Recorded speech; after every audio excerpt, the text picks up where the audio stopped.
White out. साल 1957। Antarctica के ऊपर हमें एक रशियन कार्गो प्लेन को दिखाया जाता है, जिस प्लेन के अंदर एक लॉक्ड बॉक्स है जिसकी रक्षा 3 रशियंस कर रहे हैं। इसमें 2 पायलट्स भी होते हैं और तभी उन दोनों पायलट्स में से एक पायलट पीछे आता है जो उन तीनों पर गोलियां चला देता है। अपनी रक्षा करने के लिए वो भी गोलियां चलाते हैं, जिसमें दोनों पायलट्स और उन तीनों की मृत्यु हो जाती है। प्लेन में सब के सब मारे जा चुके हैं, इसीलिए प्लेन क्रैश हो जाता है। कहानी आती है प्रेजेंट में, जहां पर हमें अंटार्कटिका के साउथ पोल में यूएस फैसिलिटी को दिखाया जाता है जो कि रिसर्च के लिए बनाई गई है। यहाँ पर बहुत सारे लोगों की टीम एक साथ काम करती है, जिसमें कैरी नाम की एक लड़की भी है। कैरी डॉक्टर के पास जाती है जो बाहर यहाँ से जाने की तैयारी कर रहे होते हैं, क्योंकि 3 दिनों के बाद अंटार्कटिका में बहुत बड़ा तूफान आने वाला है। वैसे भी ठंड बहुत ज़्यादा बढ़ चुकी है और अगले 6 महीनों तक अंटार्कटिका में अंधेरा रहेगा। कैरी डॉक्टर को बताती है कि एक पायलट ने किसी की लाश को देखा है, हमें वहाँ पर जाना होगा। डॉक्टर उसकी बात मान जाता है। ये दोनों उस जगह पहुँच जाते हैं जहाँ पर डेड बॉडी है। कैरी पहचान जाती है कि इस आदमी ने 1 साल पहले उसके साथ काम किया था, पर वो ये देखकर हैरान होती है कि यहाँ पर ये आदमी कैसे पहुँचा। उसके पास कोई भी सेफ्टी नहीं होती। ये उसकी बॉडी को फैसिलिटी में ले आते हैं, जहाँ पर इन्हें पता चलता है कि उसके ऊपर कुल्हाड़ी से हमला किया गया था। साथ ही उसके पैर पर जो स्टिचेस होते हैं वो हाल ही में किसी नौसिखिए ने लगाए हैं। कैरी किसी भी कीमत पर ये पता लगाना चाहती है कि इसे किसने मारा, पर अगले 2-3 दिनों में यहाँ पर तूफान आने वाला है और आखिरी प्लेन यहाँ से निकल जाएगा। कैरी अगर उस प्लेन में नहीं गई तो 6 महीने उसे यहीं पर रहना होगा। इसीलिए कैरी और डॉक्टर ये तय करते हैं कि इस बॉडी को अपने साथ ये यूएस ले जाएंगे, जहाँ पर FBI को ये बॉडी को सौंप देंगे ताकि FBI खुद इस केस को इन्वेस्टिगेट करे। दरअसल ये जो बॉडी है एक साइंटिस्ट की है जो अपने 2 और कोलीग के साथ यहीं से कुछ दूरी पर कैंप लगाकर मीटरॉइड को स्टडी करने के लिए रुका हुआ था। पर हैरानी की बात यह होती है, इस साइंटिस्ट की जो बॉडी मिली है वो इसके कैंप से बहुत दूर मिली है। इसकी बॉडी पर कुल्हाड़ी के निशान भी है। कैरी किसी भी कीमत पर जानना चाहती है कि साइंटिस्ट के साथ क्या हुआ था, इसीलिए स्टेशन के मैनेजर की मदद से वो रेडियो से साइंटिस्ट के साथी को कॉल करती है। वो कहता है कि अगर तुम्हें सच जानना है तो तुम्हें यहाँ पर आना होगा। और अब कैरी वहाँ जाने की तैयारी करने लगती है। डॉक्टर उसके पास आता है और उसे बताता है कि तूफान 10 घंटे पहले आने वाला है, तुम्हें स्टेशन छोड़कर कहीं नहीं जाना चाहिए। कैरी कहती है कि मुझे उस कैंप में पहुंचना बहुत ज़रूरी है जहां पर साइंटिस्ट के 2 साथी हैं। और अब वो पायलट के साथ उस जगह पहुंच जाती है। तूफान भी शुरू हो जाता है। कैरी अंदर चली जाती है, जहां पर वो देखती है कि वो साइंटिस्ट जिसने उसे यहाँ पर बुलाया था उसे किसी ने मार दिया। और तभी एक आदमी जिसके हाथ में कुल्हाड़ी होती है, जिसने अपने पूरे शरीर को कवर कर रखा होता है, वो कुल्हाड़ी से उसके ऊपर हमला कर देता है। कैरी उसका चेहरा नहीं देख सकती। वो अपनी जान बचाने के लिए बाहर चली जाती है जहां पर तूफान चल रहा होता है। कैरी किसी तरह से अपनी जान बचाकर सामने एक दूसरे कैंप के अंदर चली जाती है। वो आदमी अंदर आने की कोशिश करता है, लेकिन कैरी किसी तरह से दरवाजे को बंद कर देती है। ठंड बहुत ज्यादा होने के कारण कैरी की 2 उंगलियां दरवाजे पर चिपक जाती है और जब वो अपनी उंगलियां वहां से निकालती है तो वो बेहोश हो जाती है। कैरी को जब होश आता है तो उसके सामने वही पायलट होता है जिसके साथ वो यहाँ तक आई है। पायलट उसे बताता है कि तुम बेहोश थी, मैं तुम्हें यहाँ पर ले आया। कैरी उसे बताती है कि जिस साइंटिस्ट से मिलने के लिए मैं यहाँ पर आई थी, किसी ने उसे मार दिया, उसने मुझे भी मारने की कोशिश की। हमें अंदर जाकर देखना होगा, उस इंसान को पकड़ना होगा। और अब ये दोनों के दोनों अंदर जाते हैं, जहां पर एक आदमी पहले से बॉडी को इन्वेस्टिगेट कर रहा होता है। कैरी उस पर गन तान देती है। वो आदमी बताता है कि मेरा नाम रॉबर्ट प्राइस है, मैं UN सिक्योरिटी एजेंट हूँ और मुझे खास तौर पर इस केस को देखने के लिए यहाँ पर भेजा गया है। ये अंटार्कटिका का दूसरा मर्डर है। हम इसे इंटरनेशनल इशू नहीं बनाना चाहते। सबसे पहले हमें उस जगह जाना होगा जहाँ पर ये तीनों के तीनों आखिरी बार गए थे और अब ये अपनी गाड़ी से उस जगह पहुँच जाते हैं। पर वहाँ पर पहुँचने के बाद इन्हें कुछ भी खास नहीं दिखता। और जब कैरी ध्यान से देखती है तो बताती है कि इस जगह को खोदा गया था। इसके बाद फिर से जगह को बर्फ से ढक दिया गया। यहाँ पर कुछ न कुछ हुआ है और तभी बर्फ धंसने की वजह से कैरी उसके अंदर गिर जाती है, जो कि एक सुरंग की तरह होता है। प्राइस भी नीचे आ जाता है और यहाँ पर इन्हें एक प्लेन का दरवाजा दिखता है। ये उस दरवाजे को खोलकर अंदर चले जाते हैं। ये वही प्लेन है जो आज से कई दशक पहले यानी कि सन 1957 को अंटार्कटिका में क्रैश हुआ था, जिसमें वो लॉक्ड बॉक्स था। आज भी उन सब की डेड बॉडी वहां पर होती है। दरअसल बहुत ज्यादा ठंड की वजह से उन सब की बॉडी ज्यों की त्यों होती है। साथ ही वो बॉक्स जो कि लॉक्ड था, उसके ताले भी टूट चुके हैं। इसका मतलब है कि वो तीनों साइंटिस्ट्स यहाँ पर आए थे। उन्होंने इस बॉक्स को खोला, पर अब ये बॉक्स खाली है। प्राइस बताता है कि 2 दिन पहले हमने रेडियो पर किसी की बातों को सुना था जो इसी बॉक्स के बारे में बात कर रहे थे और इसमें जो सामान है वो उसे बेचने की भी तैयारी कर रहे थे।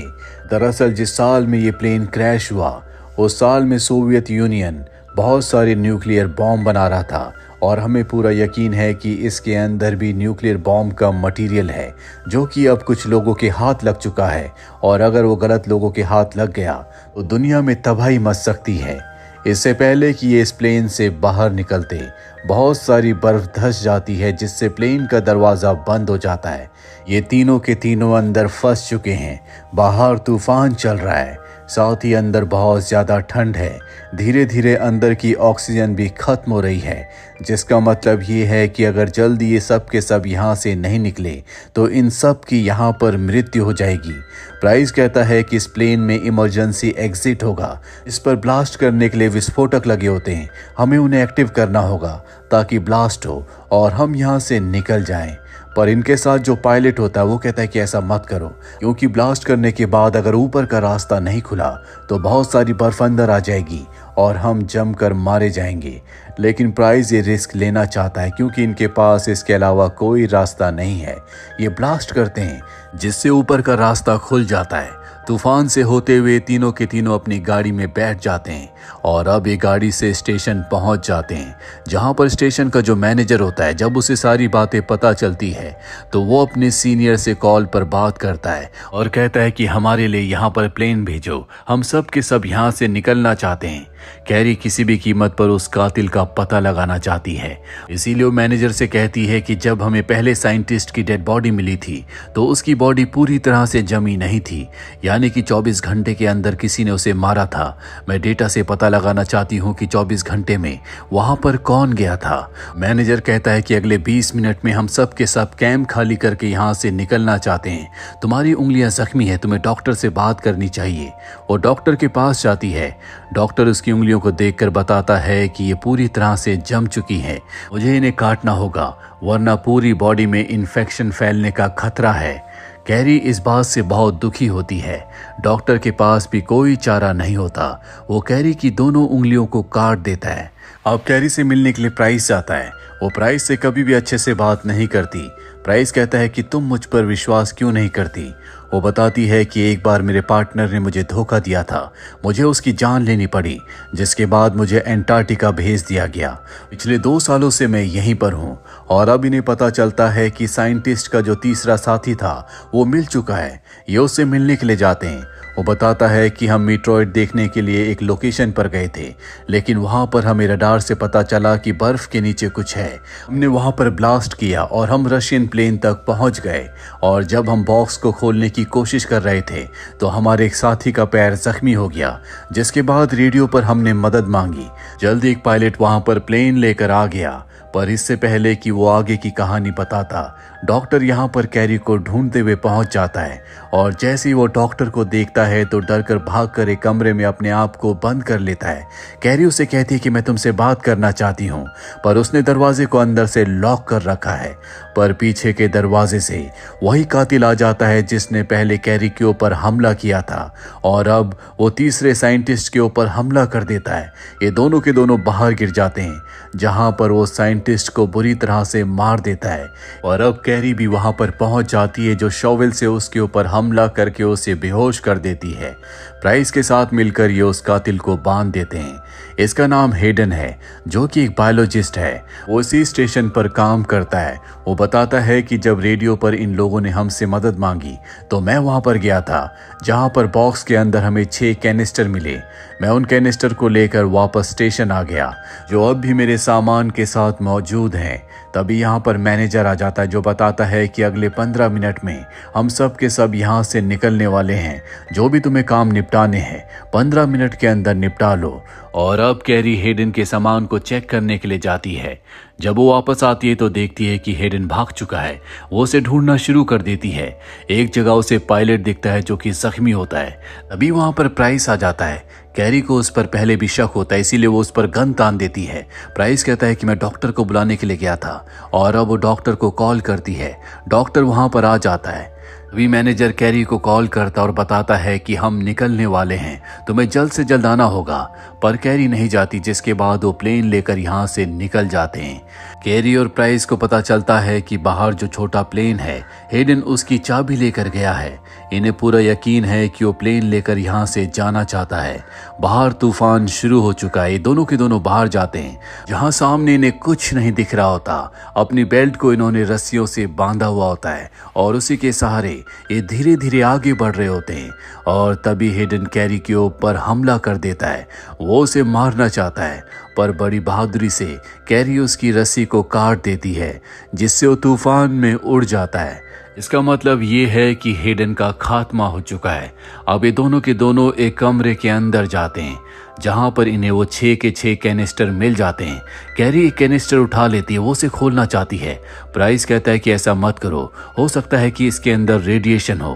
पर कैरी उसकी बात नहीं मानती, और जब वो उसे खोलती है तो उसके अंदर कैंडीज होती है। इसका मतलब ये है कि इसके अंदर जो सामान था, किसी ने उसे पहले ही निकाल लिया है, जिससे दोनों के दोनों निराश हो जाते हैं। अब ये उस कमरे में वापस आ जाते हैं, जहां पर डॉक्टर और जख्मी पायलट है। कैरी उस सामान की लिस्ट को चेक करती है जो प्लेन में ले जाया गया है। वो देखती है कि लैब से कुछ सामान को प्लेन में शिफ्ट करना था, लेकिन वो सामान शिफ्ट नहीं किया गया। इसीलिए अकेले वो लैब में जाती है, जहां पर 2 बड़े बैग्स होते हैं। वो एक बैग को खोलती है, जिसमें उस साइंटिस्ट की बॉडी होती है, जो सबसे पहले इन्हें मिला था। वो देखती है उसके उसी जख्मी पैर को, जिस पर किसी ने स्टिचेस लगाए थे। और जब वो अपने हाथ के स्टिचेस को देखती है तो दोनों एक ही तरीके से लगाए गए थे। वो समझ जाती है कि हेडन का पार्टनर और कोई नहीं बल्कि डॉक्टर है। हेडन ने डॉक्टर को उस जगह पर बुलाया होगा जहां से इन्हें रेडियो से कॉल आया था, जिसके बाद उसने उसके पैरों पर स्टिचेस लगाए, और साथ ही कैनिस्टर्स के अंदर जो सामान था वो भी अब डॉक्टर के पास है। लेकिन उसे एक बात समझ में नहीं आ रही होती। डॉक्टर ने कहा था कि वो साइंटिस्ट की बॉडी को यूएस भेज देगा, लेकिन उसने बॉडी को क्यों नहीं भेजा। वो देखती है कि बॉडी के पेट पर कुछ नए स्टिचेस होते हैं। वो उन्हें खोलकर अंदर चेक करती है और देखती है कि इस बॉडी के पेट के अंदर एक पैकेट है। और जब वो पैकेट को खोलती है तो उसके अंदर बेशकीमती हीरे होते हैं। अब डॉक्टर भी यहाँ पर आ जाता है। उसे समझ में आ चुका है कि उसका भांडा फूट चुका है। वो कैरी को बताता है कि उन कैनिस्टर्स के अंदर ये रॉ हीरे थे। इन्हें तराश कर बेशकीमती बनाया जा सकता है। पिछले कई दशकों से बर्फ के नीचे दफन थे, किसी को इनकी परवाह नहीं थी। और जब ये हमें मिले तो मैंने तय किया कि मैं इन हीरो को बेचकर एक ऐश की जिंदगी जीऊंगा। मैंने अपने काम के चलते आज तक शादी तक नहीं की। कैरी कहती है कि तुमने गलत किया। इन हीरो की वजह से कितने लोगों की जान चली गई। मैंने अपनी 2 उंगलियां भी खो दी। डॉक्टर बहुत ज्यादा शर्मिंदा होता है। वो कहता है कि तुम्हें तो पता है कि साउथ पोल की लाइट्स इस मौसम में कितनी खूबसूरत दिखती हैं। मैं उन्हें देखना चाहता हूँ। और ये कहने के बाद वो दरवाज़ा खोलकर बाहर तूफान में निकल जाता है, जिसका मतलब ये है कि शर्मिंदगी की वजह से खुद उन्होंने अपनी ज़िंदगी का खात्मा कर दिया। और अब यहाँ पर कैरी, प्राइस और पायलट हैं, जो अगले 6 महीनों तक यहीं पर रहेंगे, क्योंकि 6 महीनों के बाद ही कोई यहाँ पर इन्हें रेस्क्यू करने के लिए आ सकता है।